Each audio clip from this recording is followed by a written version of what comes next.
Hare Krishna, invocation please. Hare Krishna Prabhuji, I'll do. Om Ajnanatimirandasya Jnananjalashalakaya Tadguru Anmilitam Ena Tasmai Shri Guruve Namaha. Sri Chaitanya Manubhiksyam Sapinam Yana Bhutale Swayam Rupa Katamayam Tatantika Vatantikam Vandeham Sri Guru Sri Padakamalam Sri Guru Vaishnavam Cha Sri Rupam Sagradadam Sargana Raghunathapitam Chajivam Satvaidam Savadudam Parijana Sakitam Krishna Chaitanya Devam Sri Radha Krishna Padam Sakagana Lalita Vita Sri Vitagam Shancha Ye Krishna Karuna Sindhu Dina Paranto Jagatpati Gopesha Gopika Kanta Radha Kanta Namastuti Tapta Kanchana Gaurangi Radhe Vrindavaneshwari Vishavanu Sute Devi Pranamami Haripriye Vanchakalpagaru Viksha Kripa Sindhu Evacha Paditanam Pavadishyo Vaishnavyo Namo Namaha Jai Shri Krishna Chaitanya Prabhu Nityananda Shri Advaita Gadadhara Sri Vashadi Gaura Bhaktavrinda Hare Krishna Krishna Krishna Hare Hare Hare Rama Rama Rama Hare Hare Om Namo Bhagavate Vasudevaya Om Namo Bhagavate Vasudevaya Om Namo Bhagavate Vasudevaya Hare Krishna. Hare Krishna, thank you all for coming. So today we will cover Canto 4, Chapter 7 and finish this Chapter 7 and this Unit 15. And the next two classes we'll do revision where you all will be doing your respective presentations. So not everybody has made their choices on the Google Excel on what you plan to present. So please make your choices. But let's begin with you all explaining one or more points from before and asking one or more questions from before.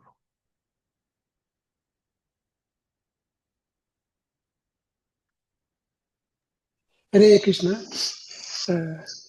Prabhuji, I will start with the first question and answer last time. But before that, a gist of what we covered. One crux of the matter, Lord Shiva forgives Daksha. He revives Daksha's life.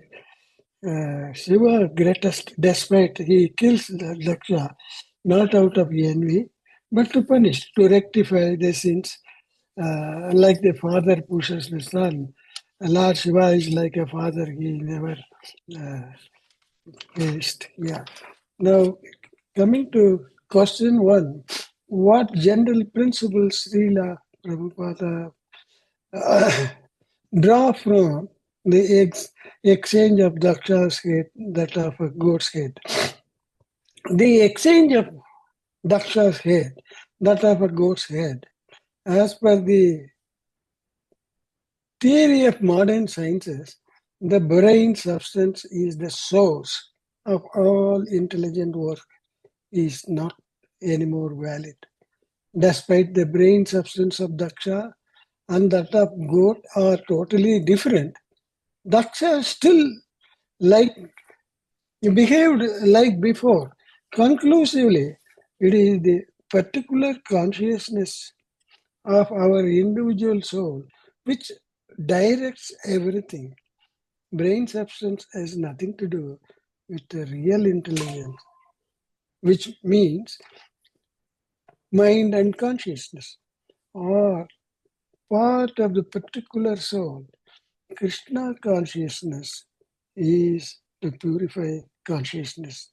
Hare Krishna, let others cover. Later, in case you need me, I will get back to question 2 and 3. Thank you. Hare Krishna. Hare Krishna, Prabhuji. Our Krishna consciousness is carried on to our next life.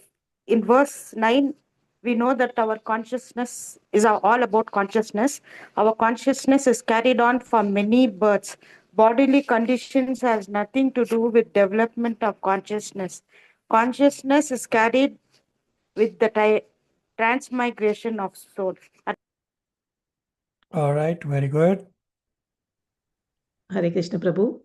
I just had a question or a doubt.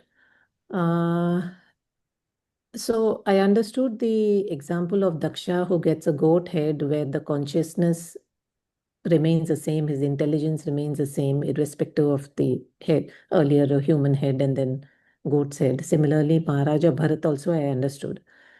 But what happens if you get an animal body? So won't the intelligence, the soul will be there, but the intelligence won't be like a human. We won't. How do we, unless you're in contact with the Krishna conscious person, how will you elevate Prabhu if you get into an animal body? So Daksha did get an animal body. Only And the head, Prabhu, yeah, only the head, the body was human, right? yeah, so like the top part of the body is the main part, right? That's where majority of the functioning happens. Yeah, you have legs and hands, they move you around. You have other organs also. So if you go back to Bhagavad Gita chapter 13 verse 6 and 7 in terms of how the body is constructed, all the 8.4 million life forms are identically constructed with the 24 elements. The functioning may be slightly different, but essentially they are same. And the head is where majority of the function happens, and head is where the direction is given for rest of the body.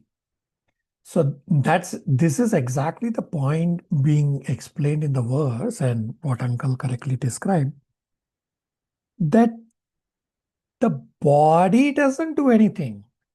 The brain is not what directs the intelligence. It's the soul. Brain is just a gadget. So that's exactly the example being described with Daksha, that his body was that of a goat now. But because his consciousness was Krishna conscious, therefore he is able to ask for forgiveness from Shiva and then also go on to finish the yajna. Shalini? So, Prabhu, if somebody not a Krishna conscious person, just a normal materialistic person goes and takes the, body of the soul migrates to a body of an animal, the intelligence of that soul remains the same, Prabhu? Because we study that only humans have that extra intelligence, right? That's only in humans, not with animals. So then he regresses and then his intelligence is how? I'm a little bit confused, Prabhu, still. Yeah. So we have discussed that the soul is little evolved, therefore he gets a human body. So that so that he can pursue spirituality. But if somebody is not evolved, simply focused on eating, mating, sleeping, and defending, well, he's going to get an animal body because he doesn't need hi-fi intelligence to pursue spirituality. So your choice of body depends on so many factors, one of them being whether you have the ability or the intent, not the ability, but the intent to progress on the path of spirituality. And it's the soul that does everything. Shalini? Yes, Prabhu, I've understood. Thank you, Prabhu. Hare Krishna, Prabhu.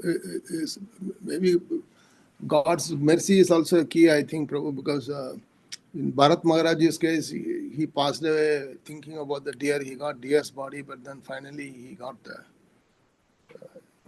Yeah, liberated. Yeah, without Lord's mercy, nothing can happen. I may not recognize, but without Lord's mercy, nothing can happen. Lord is the cause of all causes. So you are correct. He had the consciousness with the deer's body. Yeah. So Bharat Maharaj is a special example, just as Shalini correctly described, that he was trapped in a complete animal body, but still he remembered everything.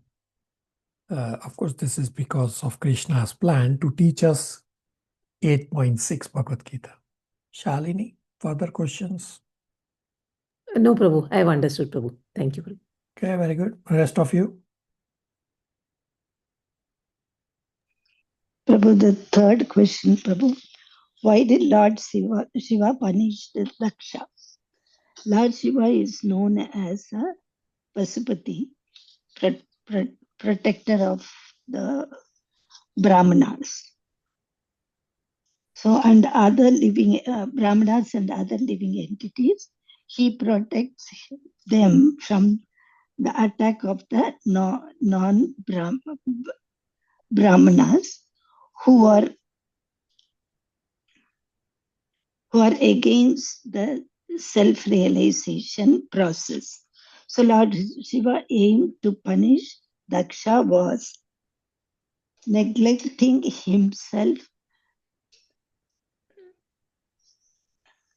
neglecting himself. Daksha was committing a great offense.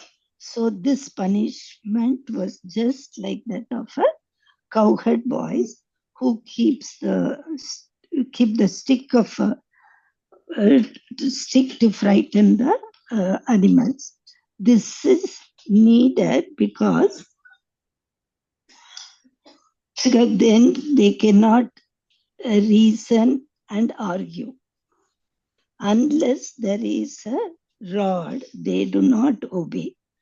Force is needed for animalistic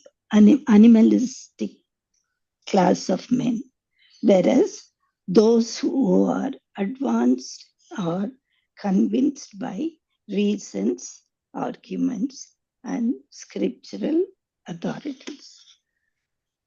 All right, very good.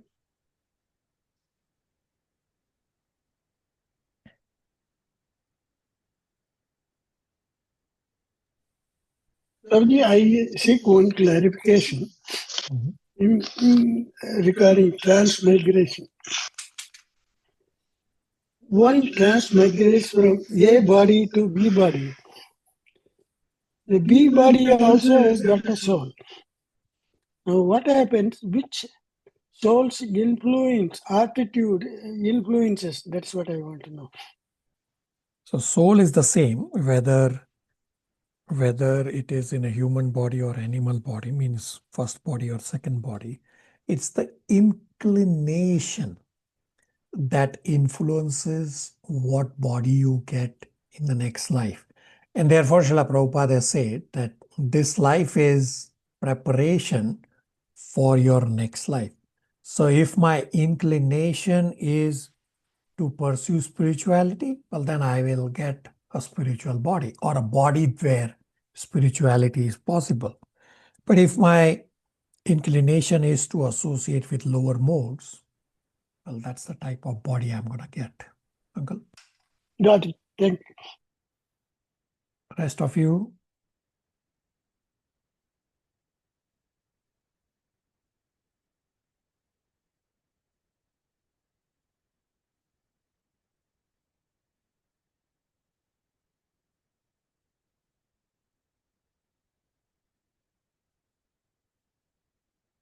All right. You want me to read the second questions? What is the main point of verses 9 and the purport? Yeah, go ahead. Consciousness is individualized, remains the same even when the bodily concept changes.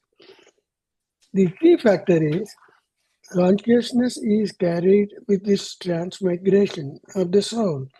Example, you quoted Maharaja Bharata, quits his body as a king and transferred to the body of a deer.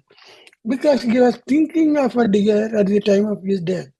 Despite the change, his consciousness was as good as it was in the body of a king of Bharata. By the mercy of the Lord, if a person's consciousness is turned into Krishna consciousness, the next life he will be a great devotee of Krishna. This is my understanding. Okay, very good. Exactly what Shalini was asking the question, Uncle also answered further. All right, so let's finish Canto 4, Chapter 7, and then next week you all will be doing the presentations for this Unit 15. Next 2 weeks, not just next week. So all of you, those who have not yet made their choices for what presentations you will be doing. So you can, you have the access to the Google Excel. You can just let me know and I will populate. You all have read-only access. Only few devotees so far have mentioned what presentations they plan to do. So populate or let me know which presentations you will do, and we'll go from there for the next 2 classes. So we started Chapter 7 last class. Chapter 7 is titled The Sacrifice Performed by Daksha. So upon Brahmaji's request, Lord Shiva revives Daksha's life, and Daksha asks for forgiveness from Shiva. And then Daksha starts another sacrifice where Lord Vishnu arrives to the sacrifice. So from verse number 26 onwards, the demigods offer prayers to Lord Vishnu. Now, although these prayers are straightforward prayers, we'll be reading them one by one because some of these prayers offered by the various participants of Daksha's sacrifice consist of 2 things. First, a praise for the Lord without sufficiently understanding his glories. And the second is, some of these prayers are indirect criticism or blaming others, even though it's not obvious from the verse when we read, but Acharyas have presented the real meaning of these prayers by positively interpreting them wherever necessary. So we'll read each verse at a time and we'll discuss the real meaning and the criticism intended by the person offering the prayers, which the Acharyas have described. Now, the criticism part are not directly in the words spoken. Therefore, we have to rely on what the Acharyas are explaining. So verse number 26 is the prayer by Daksha. Is our dear Aditi able to read 26 translation? Hare Krishna. So I will read Yeah, go ahead. 26 translation. Daksha addressed the Supreme Personality of Godhead. My dear Lord, you are transcendental to all speculative positions. You are completely spiritual, devoid of all fear, and you are always in control of the material energy. Even though you appear in the material energy, you are situated transcendentally. You are always free from material contamination because you are completely self-sufficient. Hare Krishna. So the prayer is that you are, Lord, you are your second, situated in spiritual abode. Third, transcendental to all speculative positions. Fourth, completely spiritual. Fifth, one without a second. Sixth, fearless. Seventh, controller of Maya. Eighth, unaffected by Maya, though present in the material world as Purusha avatar. And ninth, self-sufficient. So all these points are directly mentioned in the verse. Now the criticism is that you alone are the Lord and take the coverings of knowledge. Others, taking covering of ignorance like Shiva, though playing human roles, do not know how to act. Now this criticism is not obvious when you read the verse. I will pause here for all of you to have questions, comments, realizations that the criticism part is not obvious. Everybody?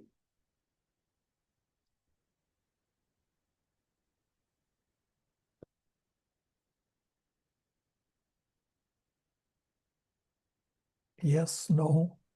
Hare Krishna Prabhu, where exactly is this mentioned? Where should we read, Prabhu, or it's based on whatever you have just said? Read what? No, you're saying about the criticism part. Yeah. So are we supposed to look at text 26 or based on what you have just spoken? Yeah, if you look at text This 26, last. the criticism is not there in the actual words spoken. But Acharyas have explained what Daksha is actually saying is that somebody like Shiva, who is in charge of mode of ignorance, he doesn't know how to act. Shalini? So I'm looking at Veda base, so I'm just trying to. So it's Daksha address the Supreme Personality of Godhead. Is that the translation, Prabhu? Yep. Hare Krishna Prabhu. Hare Krishna. Yeah, there isn't any criticism over here. It's only because if we read the translation, it's only the glorification of the Supreme Lord that is there. I can't figure out any criticism over here. Yeah. Very good. Rest of you, Shalini, you got it? Yes, Prabhu, I got it. I agree. Yeah, there is no criticism, Prabhu. Yeah. So not all verses have criticism. It's just that the point that acharyas are making from all these verses are not necessarily obvious from the verses that we read. Rest of you on the same page? Prabhuji, how did you come to the statement? It was a criticism. Nowhere you can find out, except one word, you are completely self-sufficient, which is expected of the Supreme Personality of Godhead. I'm only repeating what acharyas have explained. I But also we did don't not find understand anywhere here, Prabhuji. I know. I already said that. It's not there in the verses. And now all verses are not about criticism only. There are other hidden meanings in the verses also as we read. Therefore, I say... How do we pick it up? It is a hidden meaning. Yeah, and that this is why we have to understand that we have to learn Bhagavad Gita and Srimad Bhagavatam from acharyas in disciplic succession. I'm only repeating what I have seen and heard from previous acharyas. If I read, I don't see any criticism. Uncle? Thank you, Prabhuji. Shivangi?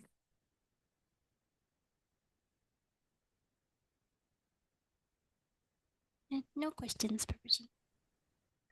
All right, somebody had their hand up. I don't know, I thought it was Shivangi, but I don't know. All right.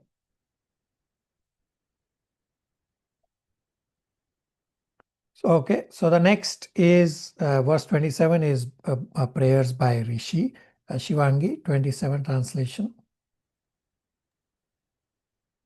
Text 27. The priest addressed the Lord, saying, O Lord, transcendental to material contamination, by the curse offered by Lord Shiva's men, we have become attached to fruitive activities, and thus we are now fallen, and therefore do not know anything about you. On the contrary, we are now involved in the injunctions of the three departments of the Vedic knowledge under the plea of executing rituals in the name of Yajna. We know that you have made arrangements for distributing the respective shares of the demigods. So the prayer is that because of Nandi's curse, we are absorbed in karma and we do not know the truth about you. We are simply executing the yajna mentioned in three Vedas. And through these yajnas, the demigods get their share. Now the criticism or the comment by the Acharya is that the priests are saying, how can Daksha know you? Because when they were speaking these prayers, the priests were glancing at Daksha with a corner of their eye, that they were saying to Daksha, what do you know? You don't know anything. Everybody on the same page?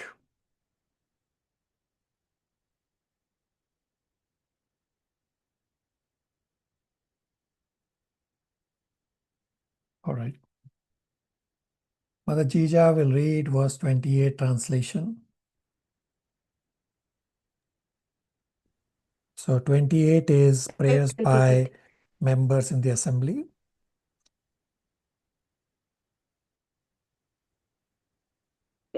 The members of the assembly address God, O exclusive for all, are situated in troubled life.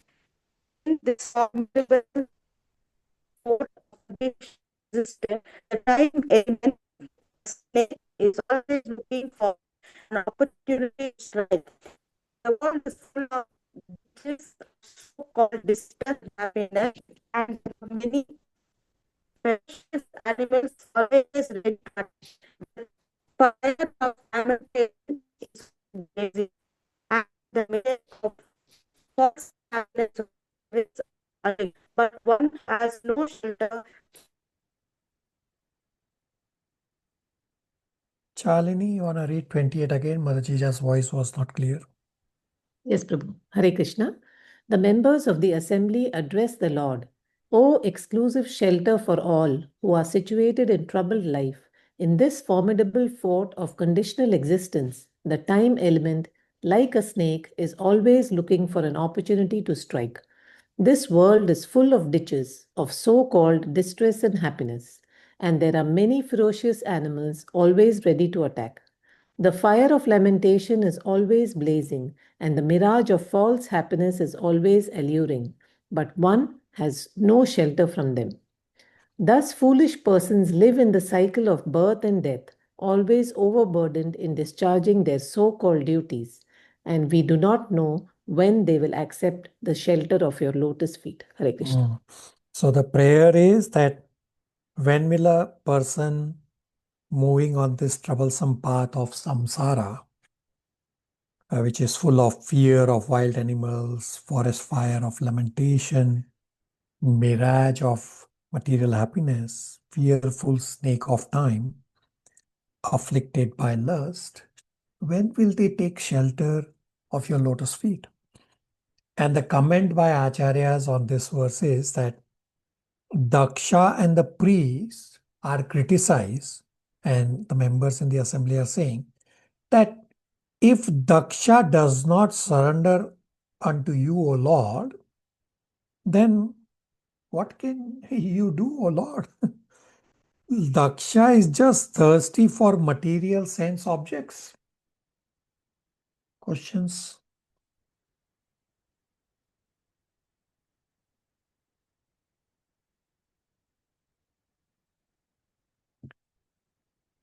Right.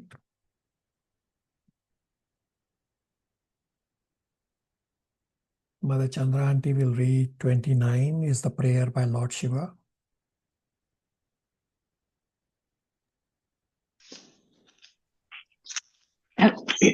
Text 29. Translation.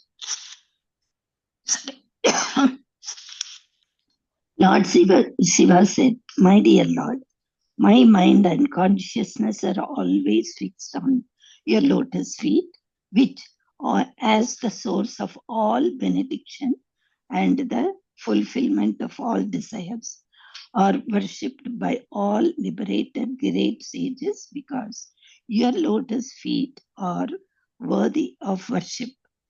With my mind fixed on your lotus feet, I am no longer disturbed by persons who blaspheme me, claiming that my activities are not purified. I do not mind their accusation, and I excuse them out of compassion, just as you exhibit compassion towards all living entities."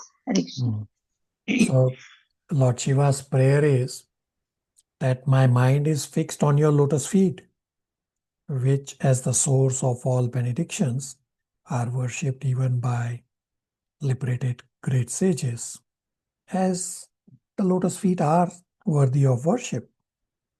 And I do not consider the criticism of the ignorant by your mercy. So this particular comment for Lord Shiva's prayer is little obvious. So Acharyas have explained that Shiva is saying that my mind was fixed on your lotus feet. Those who do not have knowledge, like Daksha, say that I have broken the rules of good conduct. Now, this particular one is kind of known if you read the verse which says somewhere towards the end of the verse is saying that those who blaspheme me, claiming that my activities are not purified. Questions, comments?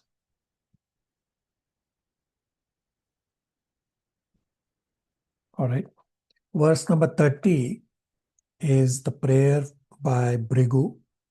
Shivangi has a question. Prabhuji, I don't understand why everybody is criticizing everybody else. I thought the offense was resolved. So I started describing this same point that all these personalities who are offering prayers, there are 2 points in these prayers. One is they are praising the Lord without sufficient understanding of his glory. So they know somewhat, but they don't know everything. So they are trying to praise without really understanding the glories. And the second is some of these verses have indirect criticism or blame of others without really understanding that they are actually criticizing. So they don't have, some are obvious, like for example, how the priest criticized Daksha. Well, yeah, they were actually criticizing, but they don't really know that we are not supposed to criticize. They're just saying whatever is coming to their mind in the presence of the Lord. So your point is correct that that you should not criticize. But not all these personalities are elevated personalities. Yes, they are offering prayers. Therefore, they don't know everything about the Lord, and even the criticism, they haven't used the actual words for criticism, is what Acharyas have described. Shivangi?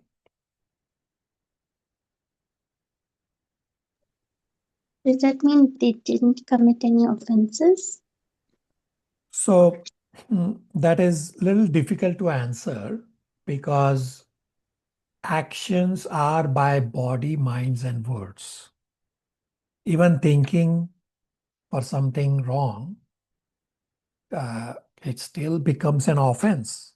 Although in Kali Yuga is a different story that you have to first actually act to get the negative results. But in theory, even thinking negative is also a challenge because at some point that negative thoughts will end up into negative actions. So here it isn't described clearly what actually happened, because all these personalities didn't actually know what the glories of the Lord are and what exactly they are trying to say. Shivangi?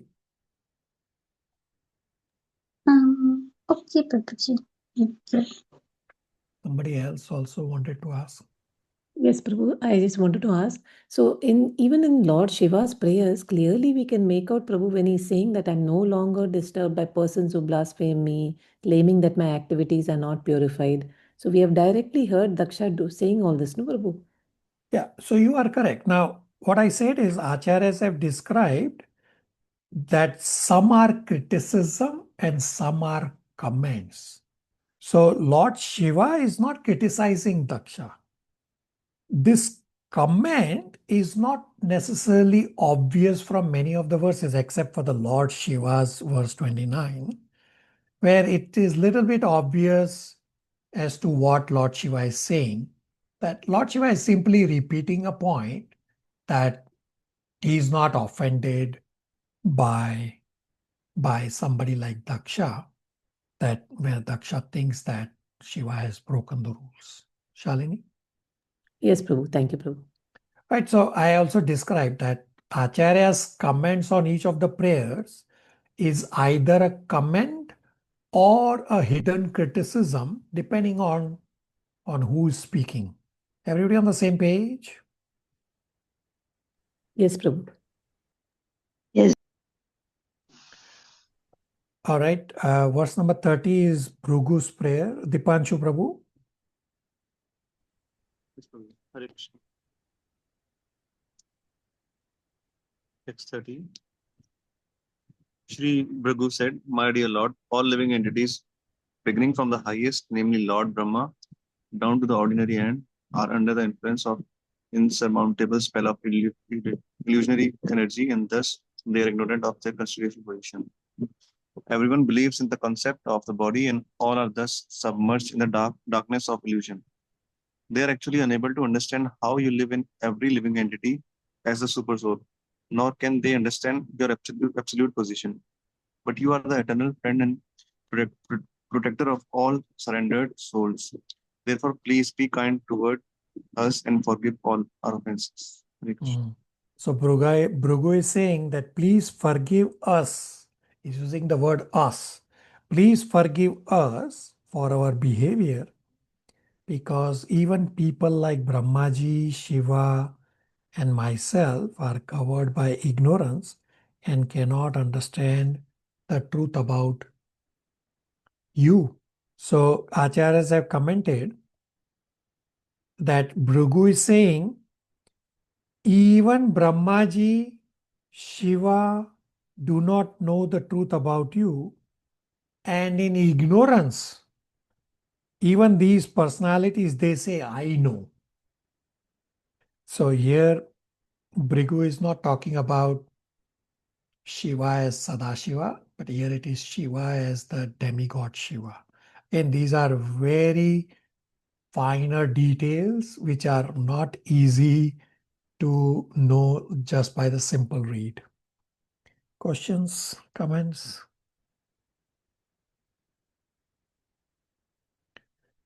Thirty-one is Brahmaji's prayer, Gopal Krishna. Hare Krishna. Translation 31. Lord Brahma said, My dear Lord, your personality and eternal form cannot be understood by any person who is trying to know you through the different process of acquiring knowledge. Your position is always transcendental to the material creation, whereas the empiric attempt to understand you is material, as are its objectives and instruments. Hare Krishna. So Brahmaji is saying to the Lord that you are transcendental. Swarupa cannot be understood by anyone through different material processes of acquiring knowledge. And Acharyas have commented what Brahmaji is saying, that how can people like Bhrigu, who have taken shelter of material senses, see your form? Prayer number 32 is by Indra. Uncle will read.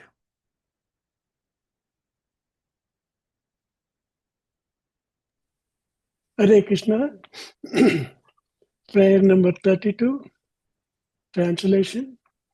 King Indra said, "My dear Lord, your transcendental form with 8 hands and weapons in each of them appears for the welfare of the entire universe. And it is very pleasing to the mind and eyes. In such a form, your leadership is always prepared to punish the demons who are envious of your devotees." Hare Krishna. Your lordship is always prepared to punish the demons who are envious of the devotees. So Indra is saying that your 8-handed form is for the welfare of the universe and is pleasing to the mind and the eyes and is prepared to punish the demons who are envious of devotees. Acharyas have described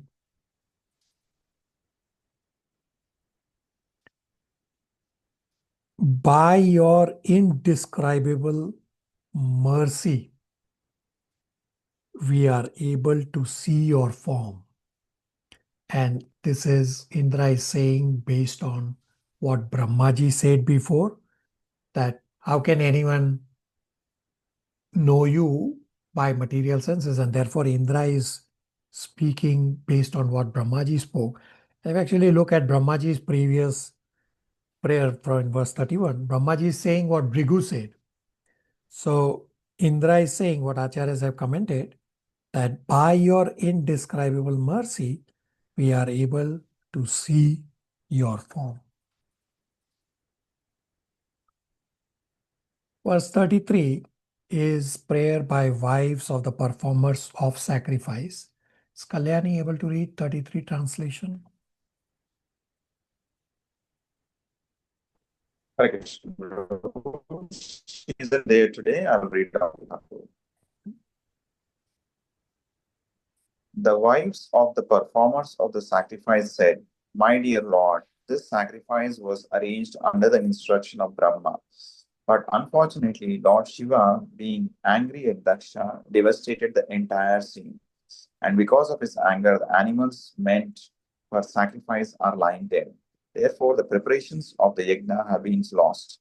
Now, by the glance of your lotus eyes, the sanctity of the sacrificial arena may be again invoked." So the wives are saying that please revive the sacrifice that has been destroyed by Lord Shiva. And Acharyas have commented that without Lord's presence, nothing can be accomplished, even with all efforts. So understand that this is not a criticism. This is very obvious a comment, although not the exact words that the wives have said. But what Acharyas have commented, that what the wives are saying, that without Lord's presence, nothing can be accomplished, even with all efforts. Questions, comments, realizations?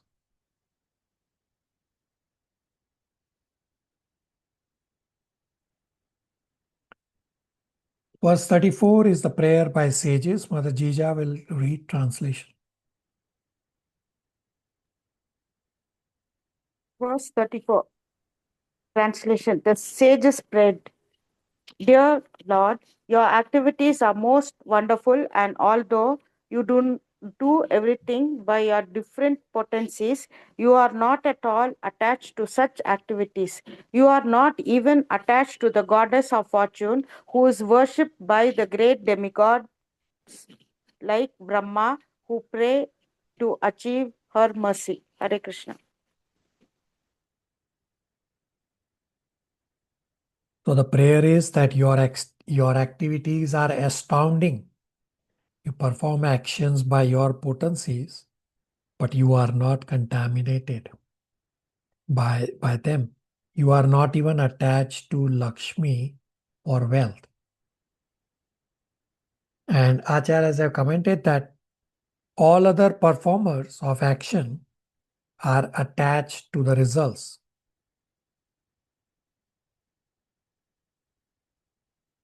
Verse number 35 is prayer by Siddhas. Shalini.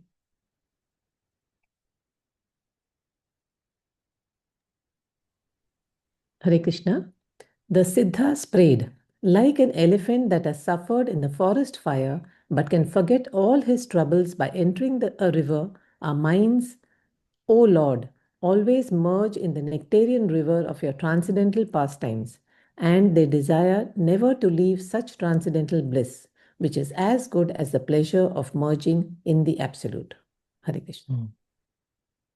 So Siddhas are saying that our minds merged in the nectarian river of your transcendental pastimes and desires never to leave such transcendental bliss. And Acharyas have commented that let us submerge in the Lord's pastimes without considering our duties. Shivangi, 36 is the prayer by Prasuti.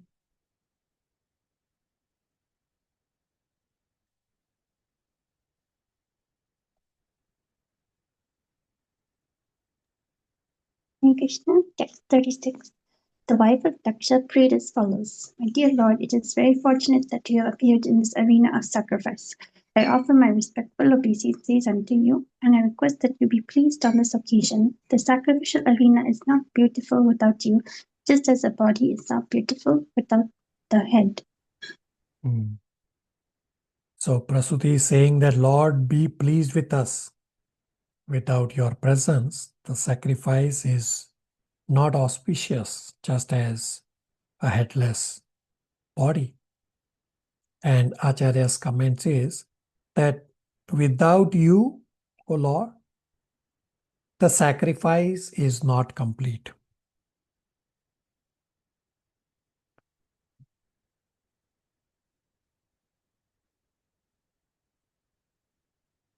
Mother Chandra Aunty, 37 is prayer by Lokapalas.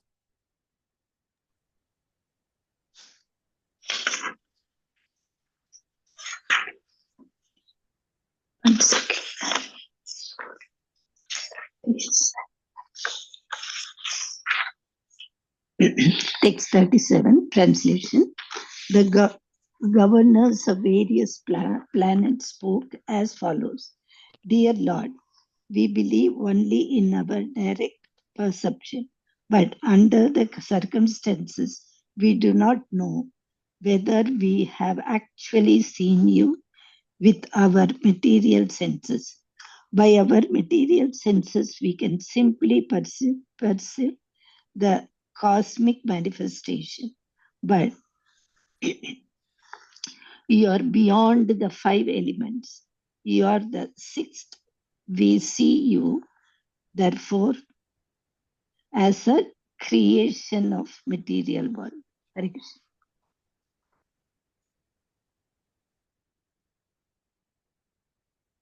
So prayer is that we believe only in a direct sense perception.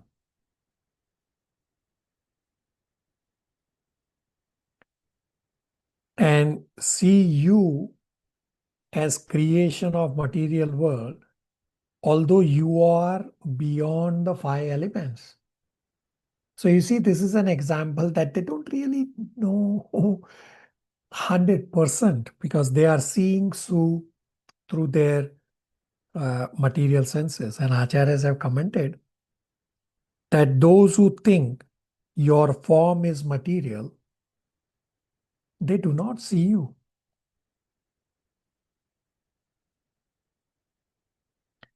Verse 38-39 is the prayer by Yogeshwara. Yogeshwara means great mystics. Uncle will read 38-39 translations. Hare Krishna. Translation 38. The great mystic said, Dear Lord, persons who are as non-different from themselves, knowing that you are the super soul of all living entities, are certainly very, very dear to you. You are very favorable toward those who engage in devotional service, accepting you as the Lord and themselves as the servants. By your mercy, you are always inclined in their favor. Text translation text 39. We offer our respectful obeisances unto the Supreme, who has created varieties of manifestations and put them under the spell of three qualities of the material world in order to create, maintain, and annihilate them. He himself is not under the control of the external energy. In his personal feature, he is completely devoid of the variegated manifestation of material qualities, and he is under no illusion of false identification. Hare Krishna. So the prayers are that though the Gyanis are also very dear to you, O Lord, but you are a Bhakta Vatsal. Therefore, you please bestow bhakti. So nowhere in scriptures it says Krishna is Jnani Vatsal. No, it doesn't say. It always says Bhakta Vatsal. And the further prayer is that our obeisances unto you, who has created varieties of manifestations under the three modes. And Acharya's comment is,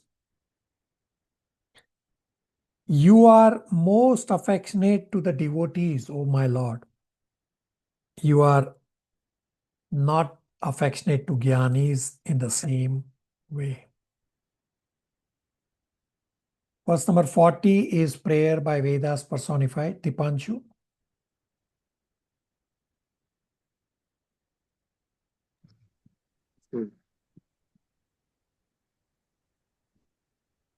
The personified Vedas said, We offer our respectful obeisances unto you, the Lord, the shelter of the quality of goodness, and therefore the source of all religion, austerity, and penance.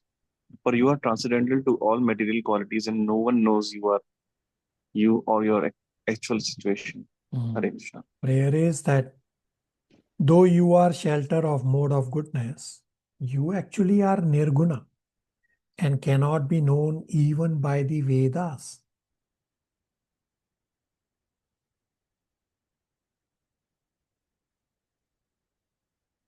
And Acharya's comment is that Vedas do not know what to speak of others. And this comment is directed to the followers of karma and jnana path. Verse number 41 is prayer by Agni, means fire god, Gopal Krishna.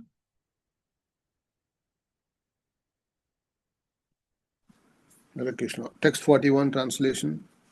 The fire god said, My dear Lord, I offer my respectful obeisances unto you because by your favor I am as luminous as blazing fire, and I accept the offerings mixed with butter and offered in sacrifice. The 5 kinds of offerings, according to the Yajurveda, are all your different energies, and you are worshipped by 5 kinds of Vedic hymns. Sacrifice means your supreme personality of Godhead. Hare Krishna.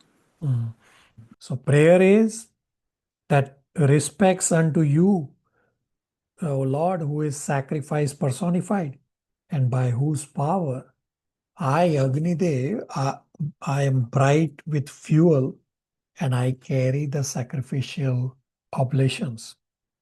And Acharyas have commented that what Agnidev is saying, that I just carry the offering, but I do not know the truth about you, O Lord.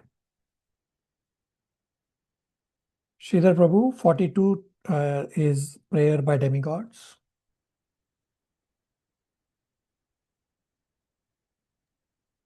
Hare Krishna.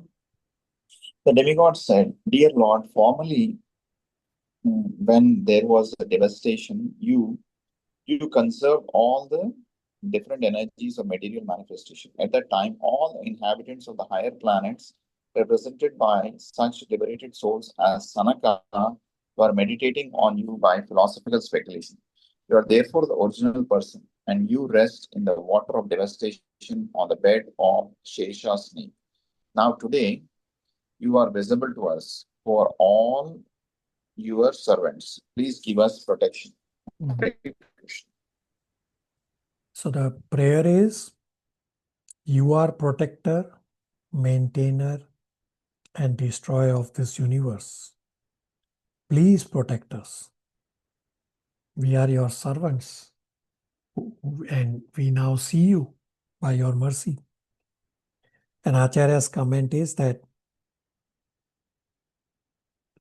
you, O my Lord, are known only by your servants and not by others. Others here refers to those who perform sacrifices only without really understanding much about it.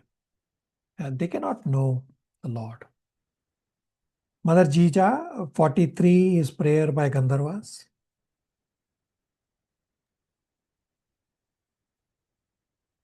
Translation. Gandharvas, all the demigods, including Lord Shiva, Lord Brahma, Indra, and Machi, are the and bridges are all only defeated parts and parcels of your body. You, the Supreme Almighty, the whole creation is just like a plaything for you. We always accept you as the Supreme Personality of Godhead and Krishna. Shalini, 43 again, Mother Jija's voice was again not clear. Yes, Prabhu. The Gandharvas said, Dear Lord, all the demigods, including Lord Shiva, Lord Brahma, and Indra, along with Marichi and the other great sages, are all only differentiated parts and parcel of your body. You are the supreme, almighty great. The whole creation is just like a plaything for you. We always accept you as the supreme personality of Godhead, and we offer our respectful obeisances unto you. Hare Krishna. So prayer is that while entering assembly, we praise Daksha as the Supreme Lord, but actually we praise you alone, since all others are portions of your portions. Therefore, we offer respects unto you, O Lord. And Acharya's comment that they think they are the Lord's, but they are not. 44 is prayer by Vidyadharas, Shivangi.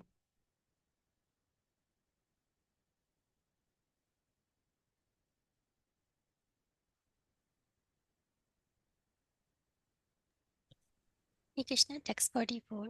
Translation. The Vidyadhara said, Dear Lord, this human form of body is meant for attaining the highest perfectional objective, but impelled by your external energy, the living entity misidentifies himself with his body and with the material energy, and therefore, influenced by Maya, he wants to become happy by material enjoyment. He is misled and always attracted by temporary, illusory happiness. But transcendental activities are so powerful that if one engages in hearing and chanting such topics, he can be delivered from illusion. So prayer is a materially absorbed person can reject illusion by hearing Krishna Katha. And Acharya's comments are almost similar, that illusions can be rejected by serving the nectar of your topics. Verses 45, 46 and 47 are prayers by Brahmanas. Dipanshu Prabhu, 45 to 47.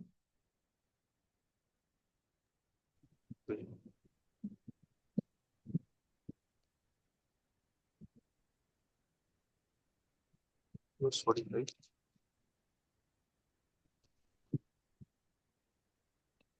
The Brahmanas said, "Dear Lord, you are sacrifice personified.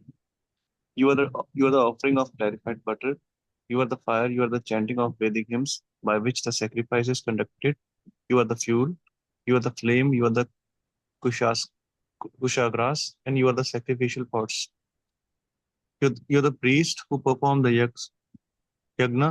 You are the demigods headed by Indra, and you are the sacrificial animal. Everything that is sacrificed is you and your energy." Text 46. Dear Lord, O personified Vedic knowledge, in the past millennium, long ago, when you appeared as the great bull incarnation, you picked up the word from the water, as an elephant picks up a lotus flower from a lake. When you vibrated transcendental sound in that gigantic form of a bowl, the sound was accepted as a sacrificial hymn, and great sages like Sanaka meditated upon it and offered prayers for your glorification. Text 47. Dear Lord, we were awaiting your audience because we have been unable to perform the yagnas according to the Vedic rituals. We pray unto you, therefore, to be pleased with us. Simply by chanting your holy name, one can surpass all obstacles. We offer our respectful obeisances unto you in your presence. Hare Krishna. Prayer is, we offer respects to you who are sacrifice personified as Varahadev and are praised by great sages. If chanting your name destroys obstacles, then how much more will your very presence destroy the obstacles? And Acharya's comment is that the obstacles to the sacrifice were the followers of Shiva. Questions, comments, realizations on the various prayers by the various personalities? Prabhuji, the last sense, the obstacles to the sacrifice were the followers of Shiva. Yeah. Because they were agitated that their boss was insulted by ignoring him. Correct? Yeah. Correct. So they went and destroyed, right? That became an obstacle. Therefore, the sacrifice could not be completed.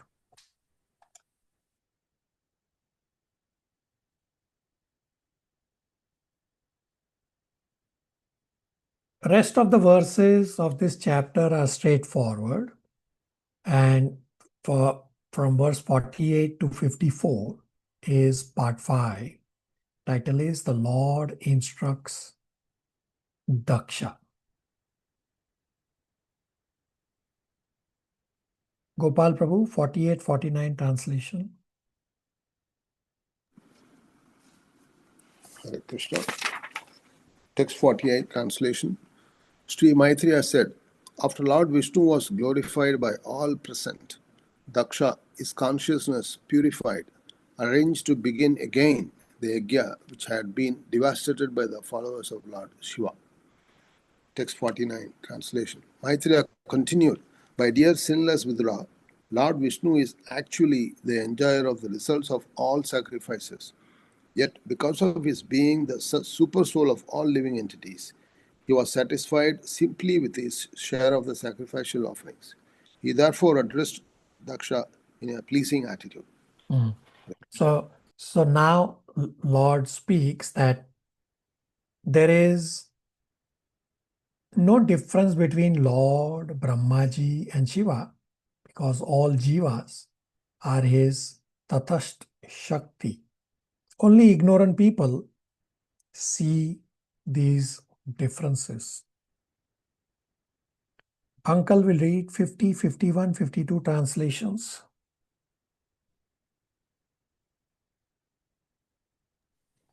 Hare Krishna, translation 50. Lord Vishnu replied, Brahma, Lord Shiva, and I are the same supreme, are the supreme cause of the material manifestation.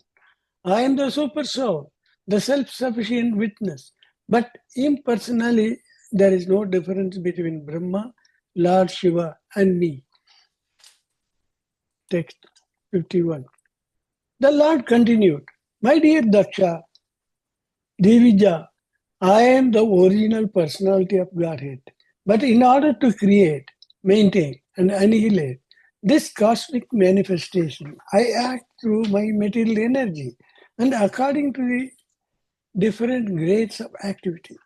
My representations are differently named. 52. Text. The Lord continued, one who is not in proper knowledge thinks that demigods like Brahma and Shiva are independent, or he even thinks that the living entities are independent. Hare Krishna. So again, all these are straightforward verses. The Lord is saying that devotees have equal vision. Therefore, devotees try to get all souls back home to Godhead. And the discussion continues. Dipanshu Prabhu will read 53, 54, 55 for translations and purports.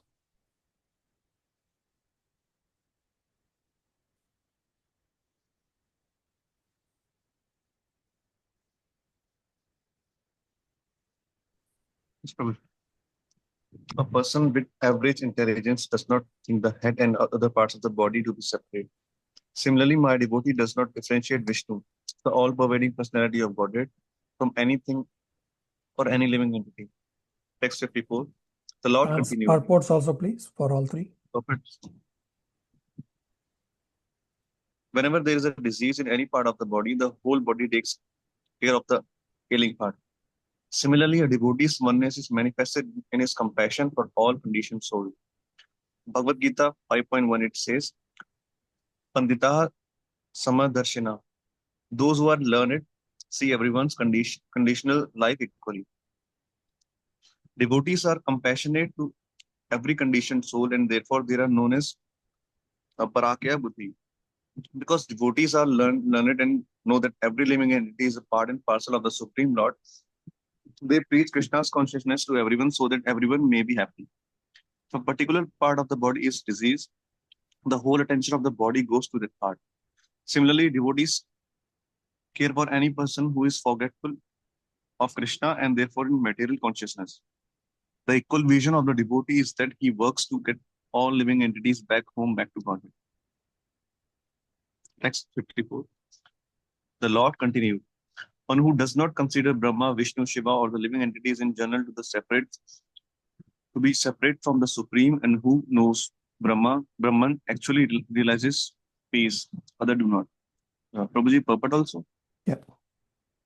Perfect. Two words are very significant in this verse. Trayanam indicates three, namely Lord Brahma, Lord Shiva, and Lord Vishnu. Vedam means different. They are three and therefore they are separate, but at the same time they are one. This is the philosophy of simultaneous oneness and difference, which is called Achinta Bheda Bhed. The example given in the Brahma Samhita is that milk and yogurt are simultaneously one and different. Both are milk, but the yogurt has become changed. In order to achieve real peace, one should see everything and every living entity, including Lord Brahma and Lord Shiva, as non-different from the Supreme Personality of Godhead. No one is independent. Every one of us is an expansion of the Supreme Personality of Godhead. This accounts for unity and diversity. There are diverse manifestations, but at the same time, they are one in Vishnu. Everything is an expansion of Vishnu's energy. Text 55. The sage Maitreya said, thus Daksha, the head of all Prajapatis, having been nicely instructed by the Supreme Personality of Godhead, worshipped Lord Vishnu. All worshipping him by performing the prescribed sacrificial ceremonies, Daksha separately worshipped Lord Brahma and Lord Shiva. But Lord Vishnu should be offered everything, and his prasada should be distributed to all the demigods. This practice is still followed in the temple of Jagannath at the Puri. There are many temples of the demigods around the main temple of Jagannath, and the prasad which is offered first to Jagannath is distributed to all the demigods. The deity of Bhagalin is worshipped with the prasad of Vishnu, and also in the famous Lord Shiva temple of Bhubaneswara, the prasad of Lord Vishnu or Lord Jagannath is offered to the deity of Lord Shiva. This is the Vaishnava principle. The Vaishnava does not deride even ordinary living entities, including the small ant. Everyone is offered proper respect according to his position. The offering, however, is in relation to the center, the Supreme Personality of Godhead, Krishna or Vishnu. The devotee who is highly elevated sees the relationship to Krishna in everything. He does not see anything as being independent of Krishna. That is his vision of oneness. So verse 55 is the overlapping verse. Therefore, we read it together. So these were straightforward verses that what the Lord spoke. And part 6 is verses 55 to 61, where Daksha completes the sacrifice. And these verses are again straightforward. And the last verse in this chapter also describes the benediction that sins are destroyed by hearing this pastime. Shalini will read 55 to 61 translations.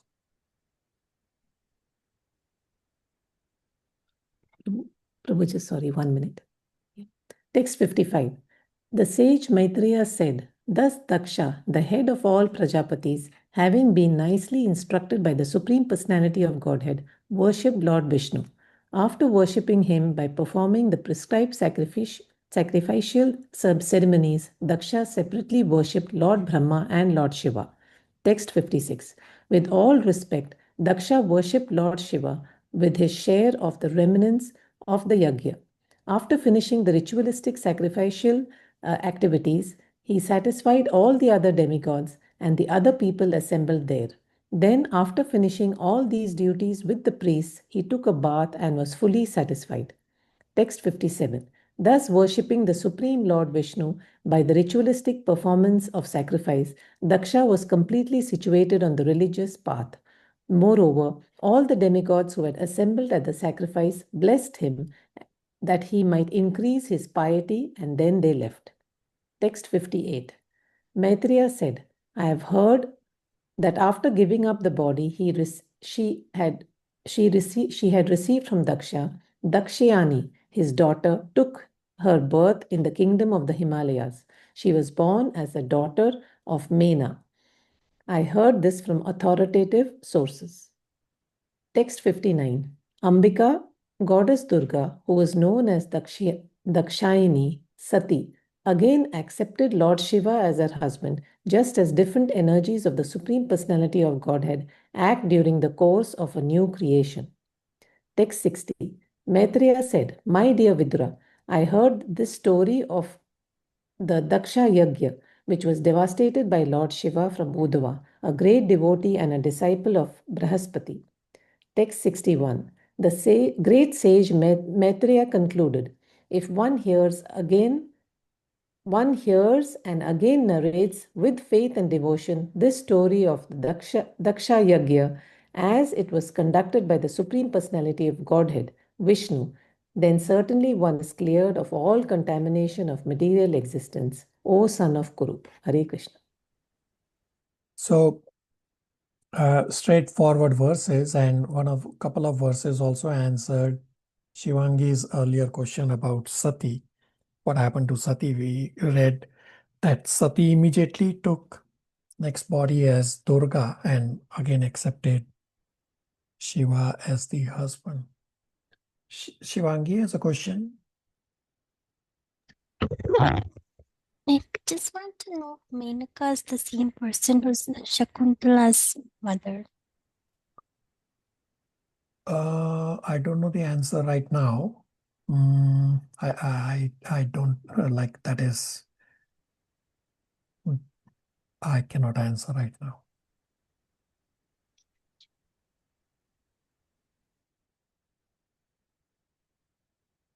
Sorry.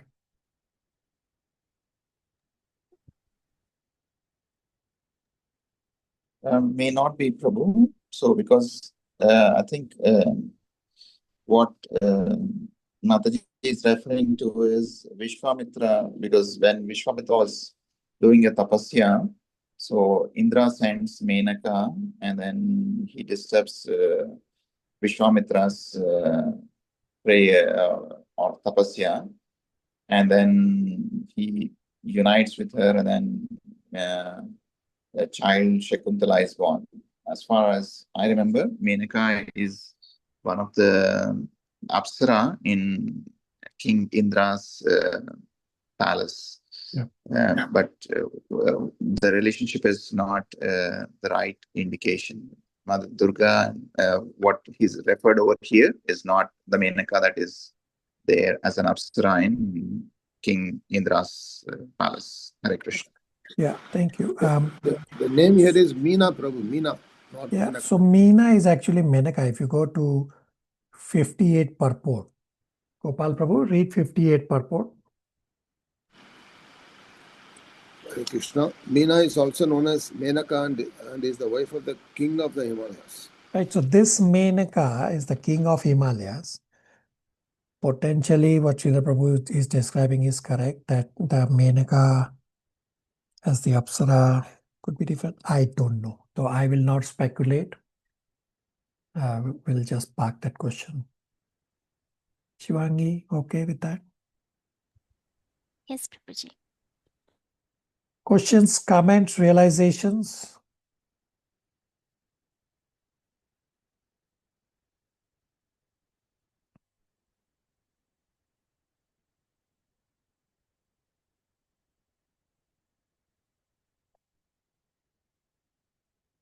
Thus ends the Bhaktivedanta purports of the 4th canto, 7th chapter of Srimad Bhagavatam, entitled The Sacrifice Performed by Daksha.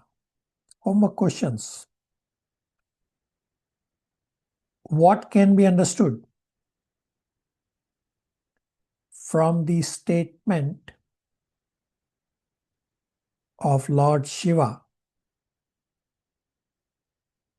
in verse 29?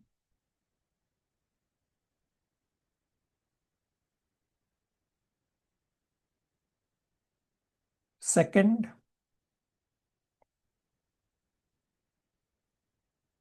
explain how a Krishna conscious person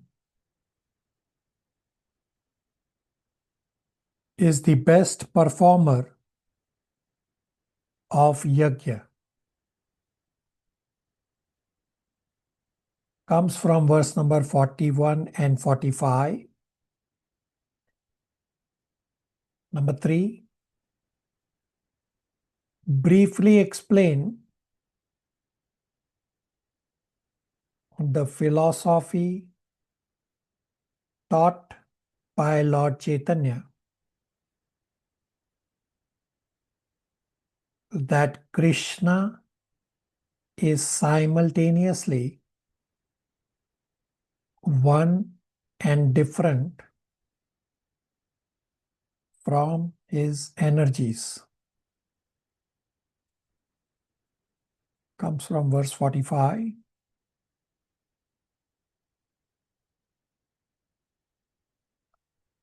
Number 4, describe the equal vision of a devotee. Comes from 53 to 55. So as we have completed this chapter 7 and the first unit of Canto 4, which is unit 15. So I have on the screen the presentation schedule. So what we'll do is, next class, you all will be doing presentations for Canto 4, chapters 1 to 5. And then the following class, you all will be doing presentations for Canto 1, chapter 6 and 7. If we try to finish in one class, it will be too much of a rush. So we'll split it in 2 classes. So those of you who have not yet chosen your presentations, you can please send your names to me and I will populate on the Google Excel. The Google Excel is left as read only for you all. Some of you have already given me the names which are populated on the document. Thank you. So rest of you, please make your selections and send me your names so that we can proceed with our presentations at our next 2 classes. Questions, comments, realizations, and everybody will be able to do your presentations. Yes, Prabhuji. Yes, Prabhuji, can you just add the last one to Kalyani? Which one are you saying? Chapter 7, the second part, Prabhu, 11, number 11. Spirit as Kalyani's name. All right. And just put 9 or 8 on my name, Prabhu. You mean chapter 6, parts 1, 2, 3? Yeah, anything is fine, Prabhu. Yeah, All right. thank you. Hare Krishna. Prabhuji, I may be excused to present this time. Yeah, it's understandable. Same way, Prabhu, even I won't be able to make it. All right. So rest of you may have to pick up the additional presentations. I think Dipanshu and Preeti are the other ones left, but there will definitely be 2 slots. Somebody can do presentation. For example, Sridhar Prabhu can do the whole chapter. That can take up one whole spot, and somebody else can also pick up additional. Yeah, just assign it, Prabhu. Hare Krishna.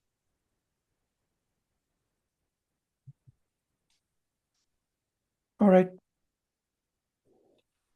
Prabhuji, would you please repeat the second question homework? Okay, second homework question is explain how a Krishna conscious person is the best performer of yajna. Thank you.